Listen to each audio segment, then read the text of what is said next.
guys are doing good. I know I haven't posted in a week or so.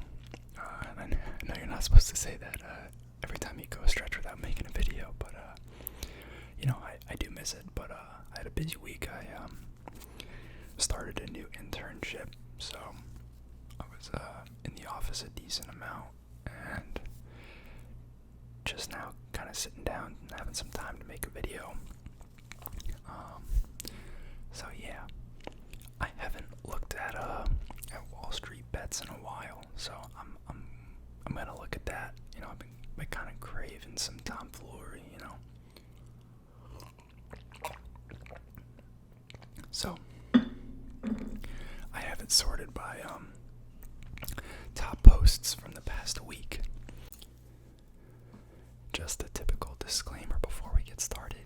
I am not a financial advisor, a legal advisor, or tax advisor. None of this is advice, legal advice, tax advice, or investment advice. So, do your own research, consult a professional before investing. This is just my 2 cents, my opinion, for entertainment purposes. Just, kind of filter out some of the crap that probably isn't worth looking at. So,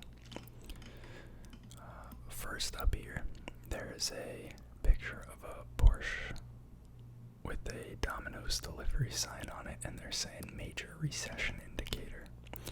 And it got 3,000 comments. Yeah, that's a little sad. Probably shouldn't have bought a Porsche.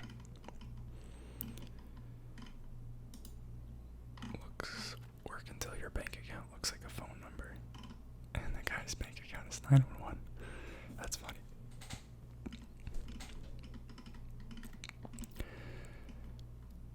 Yellen, I don't believe the next financial crisis will be in our lifetimes. Nice.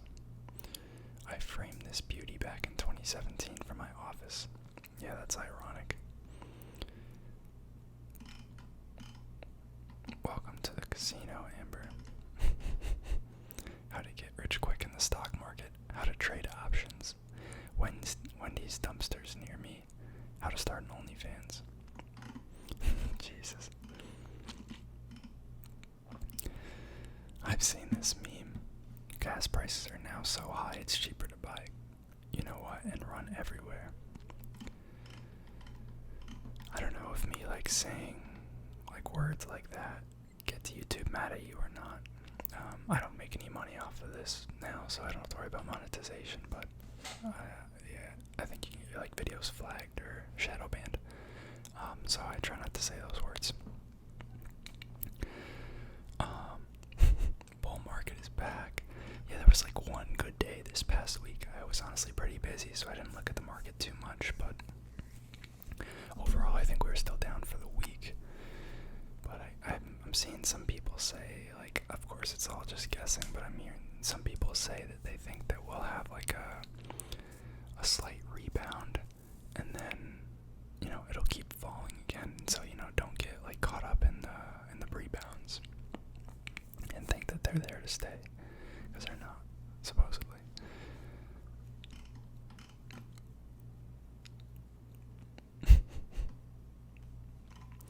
I don't know if you guys ever follow Earnings Whispers. They have a website, but he has a Twitter page too that gets a lot of popularity. But he posts on social media these 1 week outlays of the most anticipated earnings release, and usually it's filled with 10 or 12 companies on each day. And it looks like they've edited out everything except GameStop, because that's all they care about. It's pretty clever.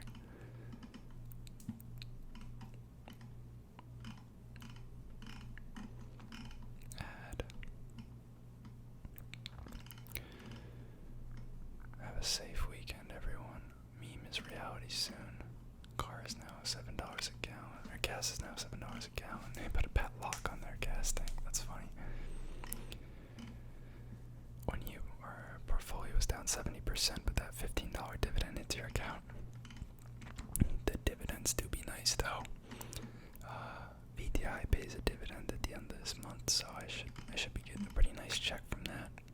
And of course, all my REITs are still paying decent dividends. Yields on those are actually coming up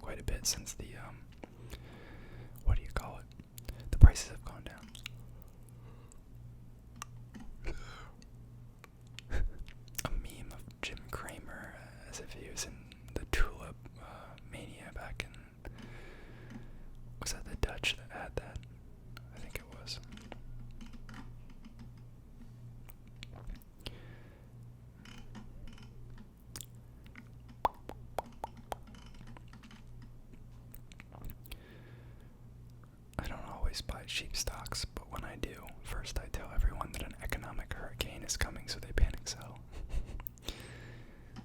Right?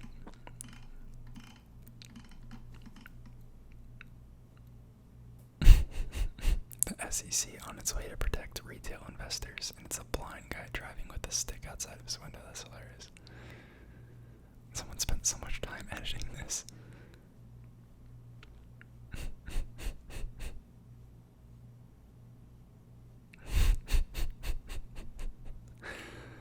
This is hilarious.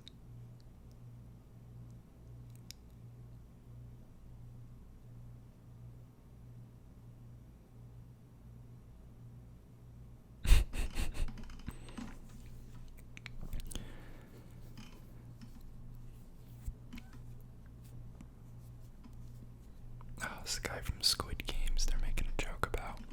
I don't know if you guys have seen that show. I watched I think I watched most of the first season, and I basically finished it. But I don't know if I watched the last episode or not, but I think they're coming out with more. I don't know, I feel like it was a little overhyped. It was a cool show, like cool theory, but it was a little overhyped. I really think you can handle this. This ain't my first rodeo. Clown dies in second rodeo. Oh, that's a good one.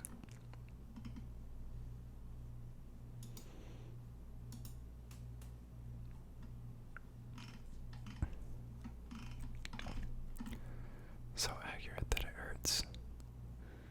Yeah.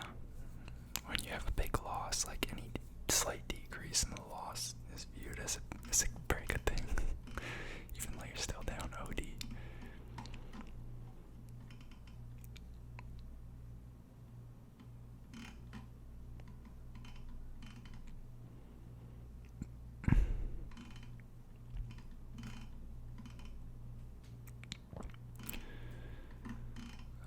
A lot of videos. SEC releases video advising people against investing in meme stocks after defining GME as a meme stock in their equity and options market structure conditions in early 2021 report. Providing financial advice courtesy of our tax dollars and against their own regulations. That's actually crazy. Like, I get why they're doing it, but like, come on, like,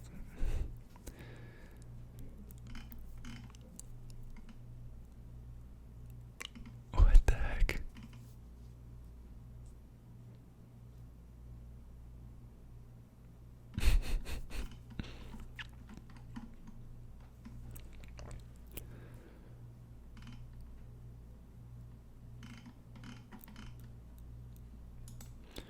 Coal mining YOLO. Interesting.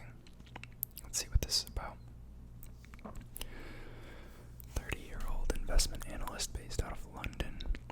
Through work, I had seen that virtually no one could invest in coal miners because of ESG, creating honestly one of the most ridiculous opportunities I've seen in finance. Many of these stocks are trading at 1 to 1.5 free cash flow to enterprise value. World burnt more coal than any other year in 2021 and will burn more in 2022. Putting my money where my mouth was, and it played out. Still long, giving up to go travel the world for at least a year, maybe longer. Thank you for all the lessons in risk management. Wow. I do think ESG has a lot of flaws.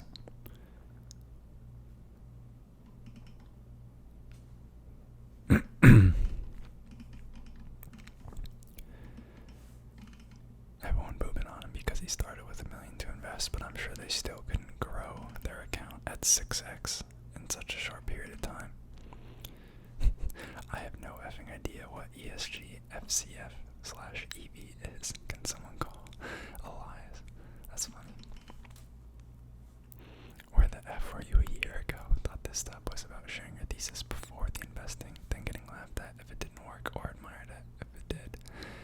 Congrats and suck my nuts. Where F were you a year ago? With your wife? Nothing good get upvoted to the front page. Sorry, WallStreetBets is infested with bots. for sound like investment theses. I'm not even sure why he came to post on here afterwards. Maybe he's just trying to gloat.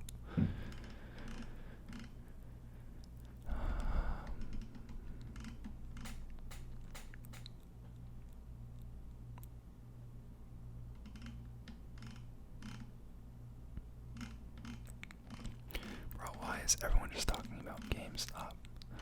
It's honestly so annoying. There's just like so many other stocks. Let's look at the investing page.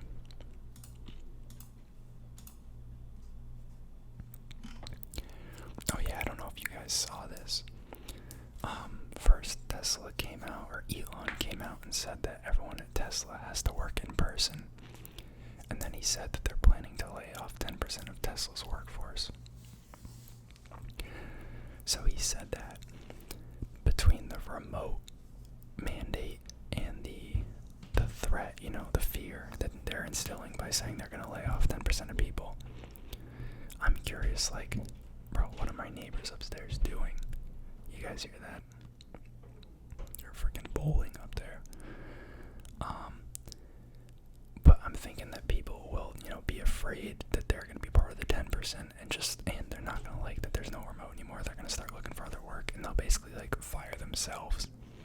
They'll leave by choice, and then Tesla won't have to pay severance, and it'll, they won't have to do the hard work of like picking people to lay off. They'll kind of sort itself out. I'm curious if that's what's going to happen or not. I'm sure it will to some degree. But there's a lot of companies that are switching to or staying as hybrid or even fully remote. So there's no reason for these people to stay here unless they're so enamored by Tesla itself.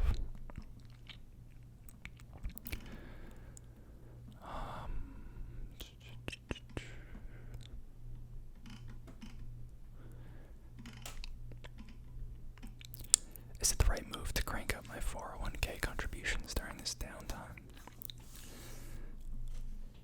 If you can afford it, I would think sure.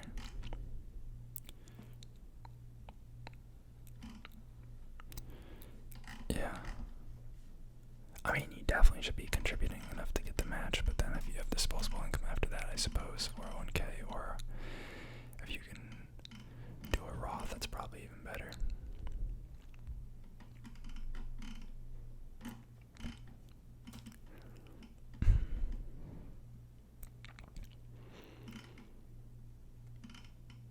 A lot more intelligent conversations here.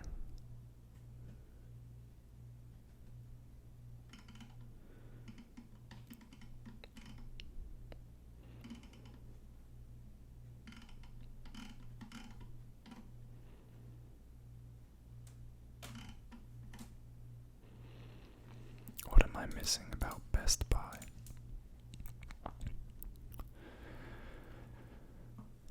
Just as the title states, I'm confused at the price action of Best Buy since its earnings report. They missed earnings and lowered guidance, so I'm not sure why the stock is up $10 plus since then. I know they stated they've been handling inventory issues better than expected, but when it comes down to supply issues and delays from manufacturers, how is that reconciled? What does Best Buy sell that could counteract further supply chain issues? My understanding is practically everything is made overseas that supplies their stores, so I would believe that a retail store would be impacted more so because of these issues. I believe their stock has recently been downgraded to $60, but it has since rallied since earns to over $80. That's not real grammar. I'm curious to learn and understand other perspectives on Best Buy.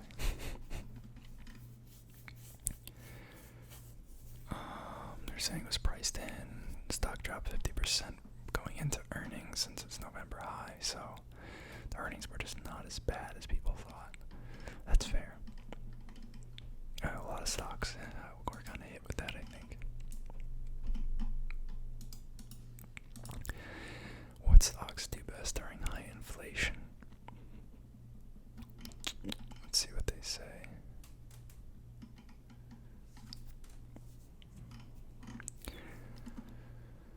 I guess he summed it up himself here, and I'm sure people will be chipping in down below.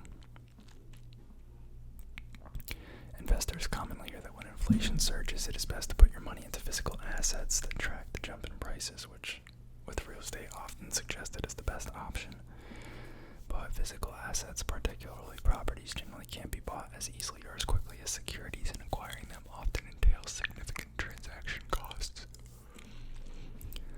The second best option is usually to rebalance your stock portfolio to shift it into industries that do well in an inflationary environment. So when inflation surges, what industries do best for a stock portfolio? Question mark. To sum up, shares and REITs are not the best option. Stocks in the materials and energy sectors outperform all others by a long shot, according to the findings of a study I conducted with my research assistant, Zion Chen and Yaming Zai. The median real estate stocks delivered a 3.32% annualized return over the 3 periods, far below the annualized returns of 18% for the median energy company and 16.8% for the median materials company. On the opposite end of the spectrum, healthcare performed the worst with an annualized return of minus 8.44%, followed by consumer staples at minus 6.73%, consumer discretionary at minus 5.71%, utilities at minus 4%, and technology at minus 3.64%. These results are understandable, yada yada yada. I don't know, let's see if he posted any data to support this, but 3 examples and 3-year periods.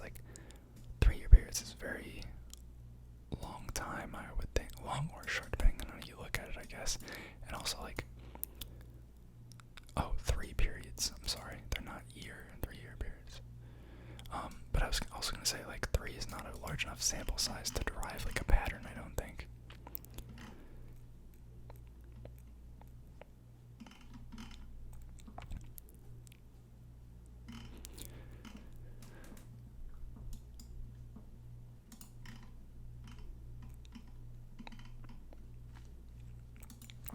I think I'm going to call it there, guys. So, I'll see y'all next time. Hopefully I'll make another video this week. And I hope you guys enjoyed